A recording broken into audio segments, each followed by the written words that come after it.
We are all across this election, and it gets even more serious from here because there are just 26 days to go in this federal election.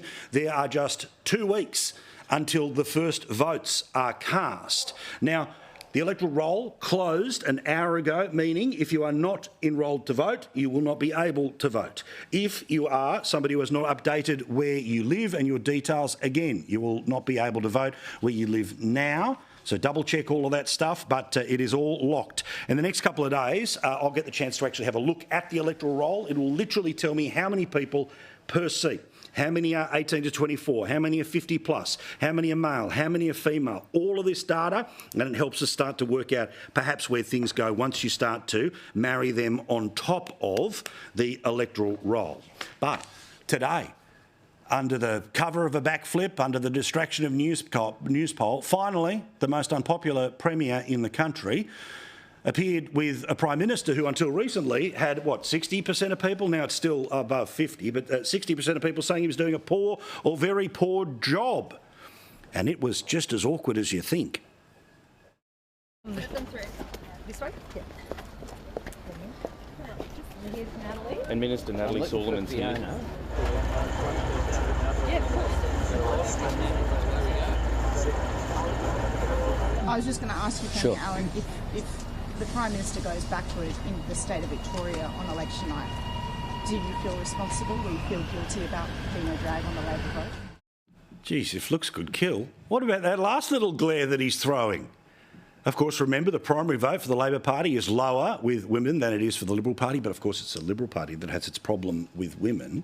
Peter Dutton today, well, he did the backflip. He changed on rules when it comes to public servants, and it was only ever public servants and their right to work from home. Sadly, that'll continue. As for the reduction in the public service, it won't be anyone who is currently employed. Instead, it'll be they won't be replaced over the next 5 years. That doesn't apply to anyone who is on the front line, but big changes today for Peter Dutton. I think we've made a mistake in relation to this policy, and I think it's important that we say that and recognise it. And our intention always was to make sure that where taxpayers are working hard and their money is being spent to pay wages, that it's being spent efficiently. I think it's a good thing. Much more to say about it in a moment or two's time, and then we'll discuss it. No sooks, no lefties tonight with blokes who will not miss. We will discuss that and a whole lot more. As for how the media spun things today, you may have noticed that I'm introducing this ever so slightly differently, because believe it or not, today the media was reasonably tough, or certainly they've gone from cuddles to now just a fist bump with the Prime Minister. This couple of weeks is going to be important because clearly the people who love to cover politics, they want a tighter race. So maybe that's why the questions were slightly different, but they were surprisingly kind of hard today for the PM. Have you misrepresented the coalition's policy? Sorry is not a word heard much from politicians. Prime Minister, is there anything you'd like to apologise for, such as not delivering the $275 reduction in power bill? What percentage of your own staff do you allow to work from home? Does this widen the gap on how much people pay by ensuring only the people that can afford these schemes have the ability to get their power bills down? But relax, he did get a few softies. Minister, we've seen stock markets crash around the world. There's fears of a global recession. If you remain Prime Minister after the election, how would you navigate that? But the Prime Minister, uncomfortable with those, glaring questions about being reminded how unpopular the Labor Party is in Victoria. There are huge problems for them there. That could be the difference between the majority or the minority, and minority comes with it a whole collection of potential disasters. If it happens largely because of at least 4 seats that are expected, from the bookies to the pundits to the polls, that will drop in Victoria. Depending on the mistakes that Alan makes between now and the election, that could get worse. Of course, if they're able to somehow throw away the key, well, they might do a little better in the next couple of days. But there are big problems for the Labor Party in Victoria. Cos Samaras used to work for the Labor Party. He's telling us, and anyone who'll listen, you can see things nationally, but everything is, of course, 151 separate races, and there are state races within state races. So the power of the LNP, their high vote in Queensland, the Labor Party's low vote right now when it comes to Victoria. Lots of seats in those more populous areas. So no offence to the less populated areas, but even if it's just 1 or 2 that change, that's not going to be enough really to change the colour of the country, but it may well be the case when it comes to Victoria. As for Peter Dutton, relax. He still copped a tough time today. Of course, he was always going to, performing the backflip that he did when he did. But here are some of the questions, including one that he's answered, I think, 1,000 times, but why not ask it anyway? Conveniently, you're in the city of churches. Will you be asking for forgiveness from female voters? What's your message to South Australian voters, particularly in Boothby and Sturt, who are watching their retirement savings be wiped away today, who are worried about you becoming Donald Trump? Peter, this is more than that. This is quite a backflip. I mean, this was one of your signature policies. If you're making this kind of a mistake during an election campaign, how can you be trusted as Prime Minister? I'll deal with this in a moment or two's time. Remember, the current Prime Minister promised everything would be better. 3 years later, everything's worse when it comes to cost of living. I don't know, but let's focus in on how could we dare trust you to be Prime Minister. Anyway, more of that in a moment or two's time. But I want to highlight this. Yeah, Donald Trump is causing a fair amount of problems when it comes to stock markets around the world. Why? Because of the tariff policies that he's put on many countries, including Australia. 10%. Now, remember, this is 10% on 5% of our exports, but some people will carry on like the sky's about to fall in. It's not a good idea. I don't support it, but let's also not pretend that the world is about to end. That said, Labor, of course, desperately want to run against Trump. They want to run it into this the second week, and they're trying as many times as possible to say it directly or euphemistically. President Trump. Trump. Or sometimes just with no subtlety whatsoever.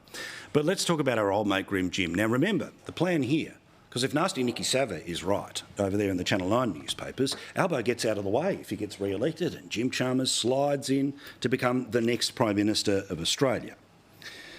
Well, today he was very po-faced. This was a grim Jim day, not a happy Jim day, because, you know, he's the steady pair of hands that has seen interest rates go up 12 times on his watch, the steady hand that has increased taxes, the steady hand that is now getting ready for at least $1 trillion worth of debt and budget deficits for the next 40 years. But now is the time when things are about to get rough.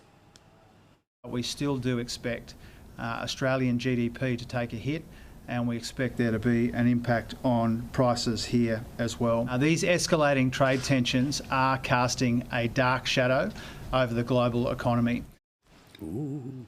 Now remember, for 2 of the past 3 years, there has been a per capita recession where the citizens of the country have been going backwards, but the country was able to avoid a recession when growth got down to like 0.1% in a quarter. That was because of, among other things, pay rises or more public servants being hired, but definitely all to do with government spending.